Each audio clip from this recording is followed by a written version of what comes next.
Mesdames et messieurs, bonsoir. Bienvenue dans votre émission Entretien. Ce soir, nous avons le réel plaisir de recevoir pour vous M. Jeannot Binanou, qui est leader d'opinion, président provincial de la ville-province de Kinshasa, de MSC, du parti politique bien sûr. Il est aussi encadreur de jeunes et aussi en même temps opérateur économique. Alors, je vais lui dire bonsoir et bienvenue dans cette émission. Bonsoir, M. Jeannot Binanou. Bonsoir, madame. Très heureux de vous recevoir. Voilà, nous sommes très heureux de vous recevoir dans cette émission Entretien. M. Jeannot Binanou, qui est leader opinion, président d'une équipe de football aussi à Kinshasa. Voilà, d'abord, j'aimerais savoir qu'est-ce qui vous a poussé de créer une équipe de football? Pourquoi créer une équipe de football? Je pense que vous l'avez dit à l'introduction, que j'étais un encadreur de jeunes, un leader d'opinion. Et tant qu'il y a un cadre de jeunes, je pense qu'on devrait trouver un cadre où on devrait bien suivre les jeunes. C'est ce qui a fait que nous puissions créer ce club-là, l'Athletic Club Kouya Sport. Voilà. Et l'Athletic Club Kouya existe, ça fait combien de temps et quelles sont les difficultés que vous avez déjà rencontrées tout au long de votre parcours? Ce club a existé depuis plus de 10 ans, donc sous une autre appellation. C'était d'abord JS Livoulou, que nous avons changé le nom en menant le nom de notre maman, Kouya. Et ça existe depuis plus de 10 ans que je suis en train de gérer ce club. Et en fait, il y en a toujours, vous savez, ce pays.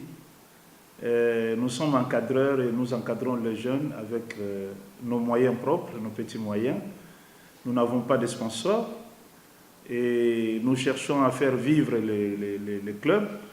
Et si vous n'avez pas assez de moyens, je pense que ça ne serait pas possible. Un encadrement demande la vigilance, demande une attention vraiment particulière pour que les choses aillent de l'avant. Mais on n'a pas de soutien, c'est ce qui nous manque. Et c'est ça vraiment la grande difficulté pour l'encadrement de ces clubs. Par rapport au choix des athlètes, soit de footballeurs, c'est vous-même qui allez dans des quartiers, dans des communes pour solliciter des joueurs ou ce sont eux-mêmes qui viennent vers vous? Oui, l'encadrement tel que nous l'avons dit, en fait, c'est un club qui est organisé. Nous avons un staff technique, communément appelé les coachs. Et les clubs s'entraînent, nous avons un endroit où les clubs s'entraînent, donc il y a la sollicitation des jeunes qui veulent intégrer le club. Il y a aussi, nous, aussi de notre part, quand nous voyons des joueurs évoluer quelque part, nous les récupérons et puis nous les encadrons. En fait, il y a des critères aussi pour se faire adhérer au club. Ce n'est pas n'importe qui, ce n'est pas un vendeur qui peut faire le football. Je pense que c'est un athlète qui a ses atouts-là, ses qualités pour jouer sur le terrain.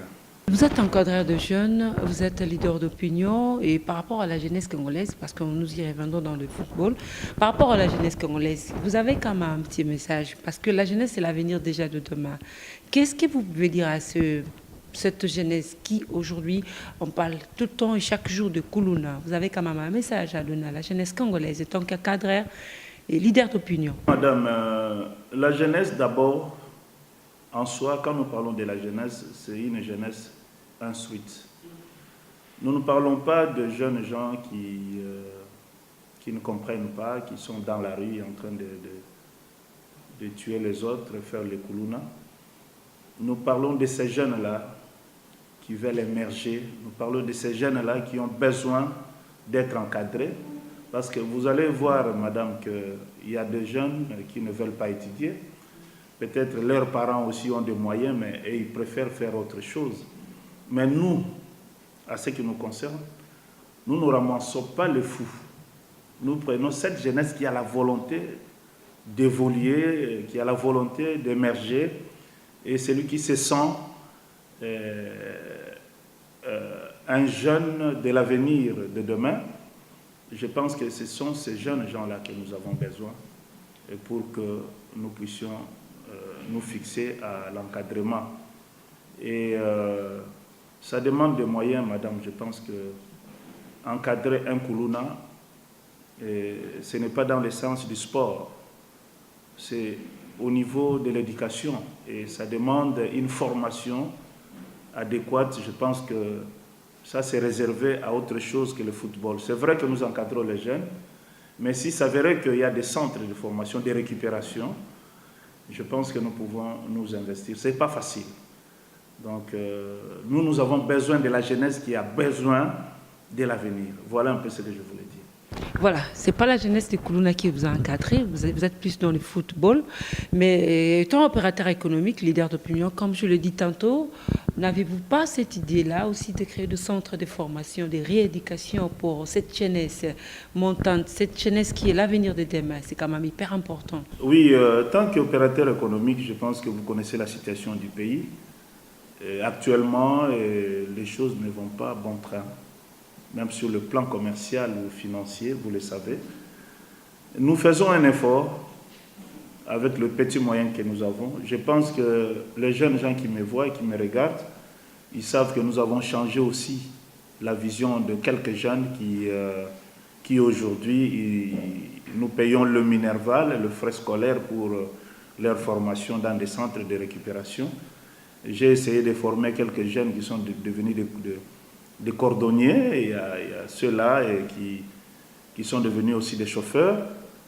Mais ça, ce n'est pas un centre formé par Jeannot Binanou, mais nous mettons un peu de moyens seulement pour les récupérer et le placer dans des centres. Et voilà un peu la situation. Voilà, M. Jeannot Binanou, nous continuons avec vous, en tant que leader d'opinion et aussi encadreur des jeunes et aussi président provincial de la ville de Kinshasa, du parti politique MSC, du président Laura Batoumuna, Diatabao. Alors, M. Jeannot Binanou, nous commençons déjà, en fait, la saison de 2016 démarre déjà dans 2 semaines. Donc, disons les PEFKIN. Est-ce qu'on peut savoir vos ambitions par rapport à la saison? Madame, les ambitions sont telles que nous le disons chaque fois. Jeannot Binanou, c'est toujours la tête et non la queue. Nous venons faire notre carrière, en fait, à l'EPEFKIN, le temps qu'on améliore les choses. Je pense que nous serons toujours la tête, les ambitions sont bonnes et nous avons préparé le club et là on est en train de voir comment encore améliorer et amener quelques athlètes qui vont s'intégrer aux anciens pour faire monter encore la chose. Mais Kouya sera toujours la tête. Je pense que cette fois-là, ça pourrait être les titres à l'EPEFKIN. C'est ça notre souhait, le souhait de tous les staffs, de tous les joueurs. Kouya sera toujours la tête, comme vous venez de le dire tout à l'heure là, mais avec quel entraîneur? Votre entraîneur principal n'est plus. Comment est-ce que vous allez battre? Comment est-ce que vous serez la tête? Je ne sais pas. Vous pensez encore peut-être embaucher notre entraîneur ou vous allez continuer avec le vice? Merci. Vous savez, les goûts et les couleurs ne se discutent jamais. Vous parlez de notre ancien entraîneur Jacques Kingambo qui est parti à Dibumba. C'est son choix, en fait, on ne l'a pas chassé. Et Jacques est parti, il a fait un bon travail durant son mandat à l'Athletic Club Kouya Sport. Mais il a préféré aller en province soutenir son club de province, de Chikapa. Nous lui souhaitons bonne chance dans ce qu'il va faire. Mais Kouya reste Kouya. Avant qu'il ne vienne, il y avait 2 coachs. On avait 4 coachs. En fait, lui, il était le titulaire. Il y avait 2 qui l'assistaient et l'autre qui était pour les gardiens. Alors, les autres là, ils sont là. Luc Mbungu, je pense que vous le connaissez. C'est lui, depuis tout le temps, qui gérait notre club. Nous nous faisons confiance. Je pense que les supporters eux-mêmes, ils ont accepté à ce que Luc puisse quand même gérer ce club jusqu'à preuve du contraire. S'il s'avérait qu'il y aura un besoin d'un coach, je pense que le club va se prononcer. Parce que Kouya, ce n'est pas le président Jeannot Binanou. Kouya, c'est un club de gens, de supporters, de Mbunda Kouya, de Maman Nzango, de la ville de Kinshasa, en fait, pour ne pas parler de la République démocratique du Congo. Donc le jour où le besoin va se prononcer, je pense que madame, on va appeler un coach qui sera à mesure de nous suivre. Voilà un peu. La cause de son départ, la cause du départ de l'entrée du coach principal, c'était quoi en fait? Il a été mal payé ou c'était quoi? De presse, c'est physicien Zao qui doit avoir, je pense, les éléments. Peut-être que si vous pouvez les contacter aussi, il va vous donner les éléments des interviews du club et le coach Jacques Ngambo. Si c'est le problème de finances, ça arrive partout. Mais je ne pense pas que c'est cela. Mais il a décidé de partir. Il y a quelqu'un qui m'a dit qu'il aurait dit qu'entre l'ami et frère, le choix était clair. Donc, il était libre de faire son choix. Moi, je ne pouvais pas bousculer, je ne pouvais pas le prendre comme un truc où je confisque. Non, non. Il est libre, c'est un garçon qui a émergé. Jacques Ngambo, c'est un coach qui a joué, qui est vraiment pratiquant. Je pense que je lui souhaite bonne chance. Si vous aurez le temps, vous allez le chercher et vous lui tendez le micro, il vous dira pourquoi il était parti. L'FC Kouya pense au moins quand même aux coachs étrangers, peut-être aller prendre des coachs à l'étranger, en Europe, en Afrique, un peu partout, ou vous allez vous limiter seulement à négocier avec le coach de Kinshasa pour entraîner l'équipe? Écoutez, madame, vous savez, vous voulez que je vous rappelle les choses qui se passent au Congo? Le Chan. Il y a un coach international qui nous a amené le Chan ici, un blanc. Je doute. Il y a des nationaux qui sont à mesure, qui sont capables de donner de bons résultats. À l'exemple des coachs Bengue que je salue en passant, ces grands messieurs que je respecte. Et on lui a fait confiance. La fédération a accepté, le ministère du Sport a accepté de placer ces messieurs Ibengue à la tête d'un grand club national. Et vous avez vu les résultats et vous continuez toujours à récolter les résultats du Bengue. Moi, je pense que les nationaux, ils sont en mesure aussi de produire les mêmes résultats que le blanc. Bon, s'il s'avérait que le besoin se pose, il y a aussi un problème de finances. De faire déplacer un étranger pour la République démocratique du Congo, il faut le prendre totalement en charge, il faut le loger, il faut le nourrir, il faut un salaire. Mais je ne pense pas avec mes petits moyens, j'arriverai. Peut-être si on aurait un sponsor qui voudra qu'à ce que nous puissions peut-être présenter son produit à travers Kouya et ses supporters, peut-être on pourra faire venir un étranger. Mais ce n'est pas vraiment obligatoire. Nous avons des grands coachs ici. Voilà, madame. Des résultats dépendent de la personne qui veut s'imprégner, qui veut s'engager pour son travail. Je pense que les résultats seront bien donnés. Est-ce qu'aujourd'hui on peut espérer une victoire face peut-être à Renaissance du Congo, face peut-être à Dessampe? Est-ce que FC Kouya peut tenir vraiment? Monsieur Jean Bina. Écoutez, madame, vous savez, peut-être vous parlez de l'expérience, peut-être, ou vous parlez de noms de clubs qui ont existé avant Kouya. L'Athletic Club Kouya, c'est un club comme tout autre club, moi je l'ai dit. Mais la saison passée, nous avons joué avec FC Renaissance. Le 4 janvier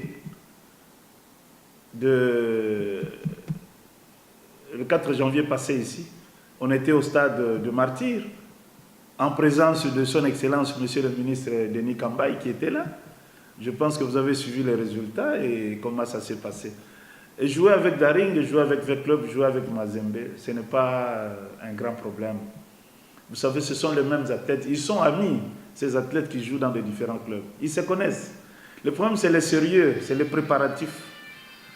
Et quand vous préparez la chose, vous devez aussi attendre à des résultats que vous attendez, en fait. Donc, je voulais dire que la réussite réside à la préparation. Si vous préparez bien les choses, vous n'aurez pas peur de club ou de, je ne sais pas de quel niveau de coach que vous pouvez trouver en face. Kouya est prêt à affronter tous les clubs congolais. Je vous le promets. Je pense que vous serez au championnat de l'EPFKIN, vous allez voir les résultats que nous allons produire sur le terrain. Kouya, c'est un club sérieux. Excusez-moi, je ne me vante pas, mais je l'ai dit. Les gens qui nous suivent, ils savent.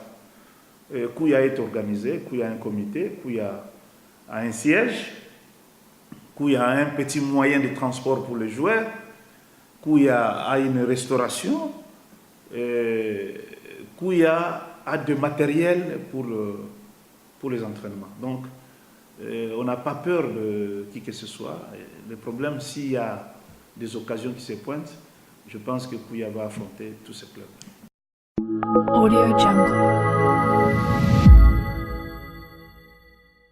Si vous avez le temps, vous allez passer aux entraînements de Kouya. Vous allez comparer avec le club qui était la saison passée. Vous allez voir qu'il y a des nouvelles têtes qui sont arrivées et des jeunes gens avec beaucoup de talent.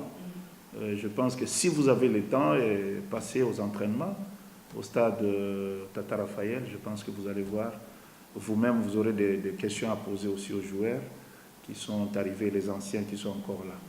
Voilà un peu, madame, pour vous dire que nous sommes organisés, nous pensons et nous comptons sur tout. Audio Jungle. Les critères sont là, mais la première, c'est la morale. Il faut avoir une bonne morale. Et nous n'exigeons pas des familles pour sortir dans une grande famille, non. Avoir d'abord la morale, la discipline, la bonne compréhension et l'amour de vivre avec les autres. Parce que quand nous parlons des clubs, ce n'est pas un individu. Et chacun des joueurs amène son tempérament. Donc nous devons former un club qui sera soudé, qui est soudé, et pour avoir de bons résultats. Vous savez, l'union fait la force. Quand il y a des divisions, il y a le mésentendement au niveau du club, certes, vous n'aurez pas de bons résultats. Alors, nous commençons par la morale. Il faut que quelqu'un soit, qu'il appréhende les choses, qu'il puisse comprendre qu'il doit vivre avec quelqu'un à côté de lui. Ce n'est pas le manger, c'est pas... ne fût-ce qu'une petite base déjà de formation. Et vous allez voir dans notre club, il y a des universitaires. Et comme je vous l'ai dit tantôt là, vous allez essayer d'interroger, vous allez voir qu'il y a des joueurs qui parlent français, qui ont terminé l'université et les autres qui continuent encore à étudier. Et Kouya, c'est un club qui s'entraîne à côté de l'université de Kinshasa. Donc mon pépé a une qui était la Kabango, na terrain à Livoulou. Voilà un peu ce que je pourrais vous dire. MSC, le président Laurent Batoumona Diatabao.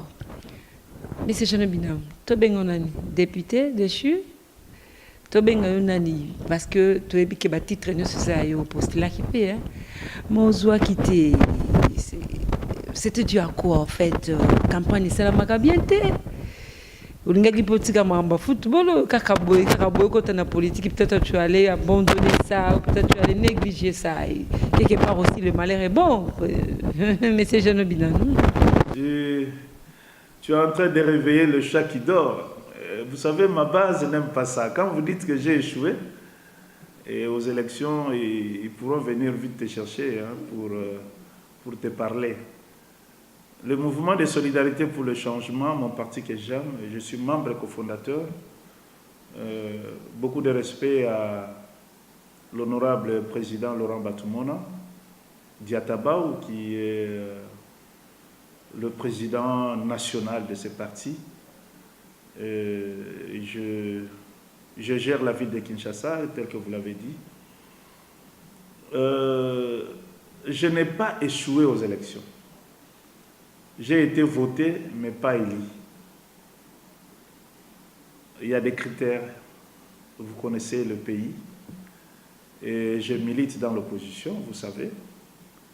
Quelles sont les chances qu'on donne à l'opposition par le pouvoir? Donc ce n'est pas facile, mais les mots en bas que vous connaissez, c'est mon village. Je suis fils du terroir. Donc, moi, en bas, c'est chez moi. En commençant à la limite de Lukunga, qui est Mongafula, donc l'université de Kinshasa, jusque dans le fin fond de Kingabwa, en passant par Ngaba, Lemba, et je suis accepté. Je suis accepté d'abord parce que je suis un encadreur.